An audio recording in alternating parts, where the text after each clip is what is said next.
In this video, we are going to be covering the hottest NFT mint coming up in June. So let's go ahead and dive right in. All right, so the talk of the town on Twitter, at least, is going to be Azuki. So recently, Azuki had its event in Las Vegas. Basically, that event was them pioneering or trying to come up with the idea of like, hey, you know, we don't have to have NFT community events during like NFT NYC or NFT LA. Why not just have our event whenever we want? So they were able to do that. A lot of people flew all around the world for this particular Azuki event. Shout out to Min, who created this pretty good video. I'm really impressed with how fast he can get these videos out. Like, he'll go to the event and like film it and edit it the same day. And so they had this really big event at one of the largest clubs in Las Vegas, which is definitely not cheap. And during that event, you know, they told everyone to check their wallets, and everyone was airdropped some NFTs. So let's go ahead and dive into what those things are, because there's a hot mint coming up real soon. So as you know, if you go on the Azuki website, there's going to be this collection called the 4 Domains, 1 Garden Elementals, right? So there's going to be like lightning, water, fire, and earth.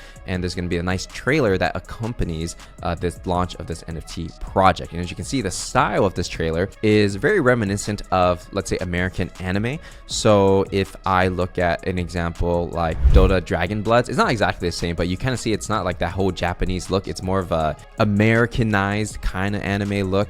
Also very similar to Castlevania, right, which is an anime that was on Netflix. So I can definitely see them going for that aesthetic versus the whole like Japanese look, because they are, you know, different subgenres, which makes sense, right? Because Azuki's based in America, right? So it definitely does make sense. And commercially, it already does work, so nothing wrong with that. So basically, there's a mint that's coming up in 1 day and 11 hours from the time of this recording. So by the time you see it, possibly it's in the process of minting, right? Okay, so here is how it works. Everybody who had a Azuki and Beanz were airdrop an Azuki Elemental chip. Now, these are non-tradable. Basically, this acts as a whitelist for you to actually mint the upcoming NFT project. Each wallet that has Azuki, so even if you had 10 Azukis, you only get 1 chip. So actually it would have been smarter if you had all your Azuki spread out in different wallets, so you have multiple whitelists, but in this particular sense, I guess it makes sense, right? Also, if you have a Beanz as well, you're gonna get one of these. So I understand that's 20k Beanz, 10k Azukis, so they can't have 30k, right? So I understand why they gave one to each wallet versus having it for each individual NFT that you have. Now, but the Elemental Beanz are a little bit different. If you own an Azuki, you are guaranteed to get one of these Beanz. Think of it like a mutant vial, right? For like the Bored Ape Yacht Club. That's how people are seeing this, where, you know, people are speculating that you're going to be able to consume your bean, meaning maybe if you have an Azuki, maybe it eats this bean and then it turns into the elemental one, right? So that's what people are speculating. And there's going to be 4 different tiers, 1, 2, 3, 4. I was blessed with a tier 1, but you know, if you get lucky, then it's going to be more valuable. And now when we go into the mint details, all right, so when we go into the mint details, pretty much they are really condensing the time of mint, meaning that a lot of people are going to kind of FOMO into it, to be honest, right? So like 9 a.m., you have 10 minutes to, if you're an Azuki holder, to mint your Elemental Azuki. 10 minutes after that, the Beanz holders can mint it, and then 10 minutes after that, it's open to the public, and maximum 3 per wallet, right? Most likely because the floors are so high for Azuki right now, it's probably just going to mint out. Public's going to be at 2 ETH, and then if you have Azuki or Beanz, it's going to be 2 ETH, and you get a refund depending on what the public is going to be. So it's pretty much going to be 2 ETH, right? So if you calculate how much, you know, this mint will potentially make, you know, excluding royalties, right? It's going to be around like 37 million if they mint out 10k PFPs of 2 ETH. And it says here, you know, there are 4 tiers of Elemental Beanz that will be randomly distributed during the pre-sale and public sale.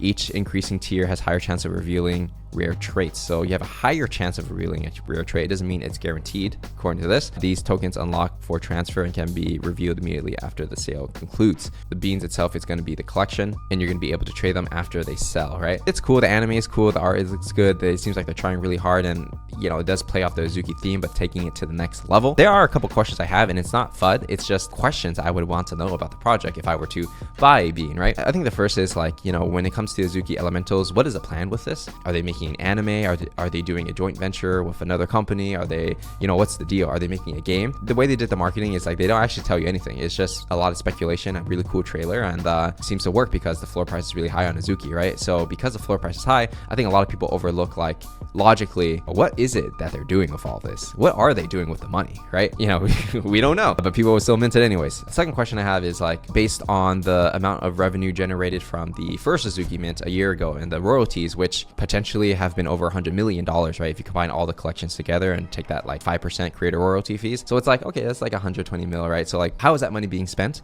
And then is it necessary to do another mint? Do they need money right now? Do they need funding? You know, what's the deal? It's not really clear, right? And I think it's okay because they're a private company. They don't have to share anything, but that's just some questions that I would personally have in general, right? But, you know, from builder's perspective, it's interesting that most people will probably buy this. They probably will think it's very exciting, and they probably won't need to ask the questions, or they maybe don't want to ask the questions and they want to just believe in the project, right? So it's very interesting for me to look at the human dynamic of things, because, you know, floor price, I guess it talks, right? Now, the next thing I want to talk about is Ether. So this is quite interesting, right? Because on June 27th, that's when the Azuki Mint will happen for Azuki Elementals. On an Ether, it's going to be June 30th, right? But here's the interesting part. For Ether, they're doing the whitelist mint first, which is only going to be 1,750, and then they have to wait 10 weeks later to do the public. So it's almost the opposite of Azuki, where they're giving people a lot of time. So 1 week later, that's the real revenue driver, right? Just from like builder's perspective, and I'll share that with you. It's interesting that Ether would wait 1 week because it's kind of like what's available on the first 1,750 goes below the mint price for the public mint. It kind of makes the mint very difficult from there, right? Whereas Azuki, the thing I'm seeing is that people are very accepting of just condensing your mint within 30 minutes and just getting everyone to FOMO into it. I haven't seen anyone like FUD that on Twitter or anything, right? So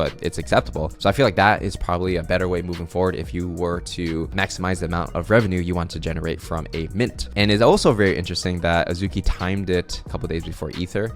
Maybe it's coincidence, maybe it's planned, who knows, right? I mean, I'm sure, you know, everyone's thinking about like how much liquidity is in the market and stuff like that. I thought it was just kind of interesting, a little bad timing for Ether, to be honest, but hey, you know, that's how the game goes. Now, moving into the Bitcoin Ordinal side, Bitcoin Whales, which is one of, you know, a little bit more hyped projects when it comes to NFTs on the Ordinal, right? So they're doing their mint on June 30th, right? Yeah, so it seems like a lot of people in the Ordinal space is supporting this project. It's going to be a free mint. That's interesting for people who have the whitelist. And a shout out to Bitcoin Whales for sharing some whitelist spots for the Parallax community. So if you do have a Parallax, you can enter a raffle in order to get the whitelist for this project. And just so you know, it's not like I support or don't support this project, you know, I'm just saying they gave us whitelist spots. But you would think about it logically, right? For a free mint, you know, they gotta be making money somehow, otherwise they wouldn't spend so much time to create the art, create the narrative, work with different people to talk about it and stuff. You know, most likely if it's a free mint, you just got to think like, how are they making money, right? And if it's free, then they can technically mint their own supply. Just keep that in mind. I'm not saying they are or they aren't, but I'm just saying that it is possible. All right, next piece of news that we're gonna cover is going to be what's going on in the macro scene. So this is actually pretty important for NFT projects as well. So the SEC has allowed for the first launch for their first leverage Bitcoin futures ETF in the United States, meaning people can, you know, trade Bitcoin and use leverage on that, right? Basically taking a loan in order to trade Bitcoin ETFs. So that's pretty big because a lot of people, they want to make money, they want to be a trader. A lot of institutions may want to do it as well. So this may potentially increase the demand for Bitcoin, which ultimately increases the demand for all the smaller coins under it, because people will trade Bitcoin, they make profit, and they roll it into smaller projects, eventually, hopefully finding its way into NFTs. The macro cycle is very important for, you know, whether or not there would be another NFT run, whether or not there'll be an altcoin run or a gaming coin run, right? It kind of does depend on Bitcoin. In my opinion, it's probably coordinated FUD, where a lot of the media outlets were talking about like, oh, like Coinbase is sued, Binance is sued. It's just a lot of fear in the market, right? And then just so happens right after that, all this news comes out around the Bitcoin ETF, meaning that most likely somebody is buying the negative news. Maybe they know that this is going to be coming out, right? Somebody knows. That's why it's what you see in mainstream media and stuff like that, or even alternative media as well. You shouldn't always trust it. You should really think about like, if everyone's fighting something, what is the reason for that? Because there is always a narrative, there is always an agenda, and people are trying to make profit at all levels, whether it's NFT, coins, the macroeconomics, S&P 500, even like older people as well, you know, like people who are like my dad's age, right? Like they're kind of looking into like Bitcoin and stuff, where it's becoming more mainstream. It's all about narrative, you know? What do people believe in the media, right? So like people who were totally against it a couple years ago, Bitcoin is a scam, this and that. If the media changes their narrative around it and they say, hey, everybody should have 5% of their portfolio in Bitcoin, for example, you know, that may convince a lot of people to buy Bitcoin, right? These are the things I'm watching out for, because it does affect whether or not the NFT market will come back, right? So with that said, that's everything we got to cover for this video. If you enjoyed it, make sure to give it a like, subscribe, turn on notifications. I'm going to see you in the next one.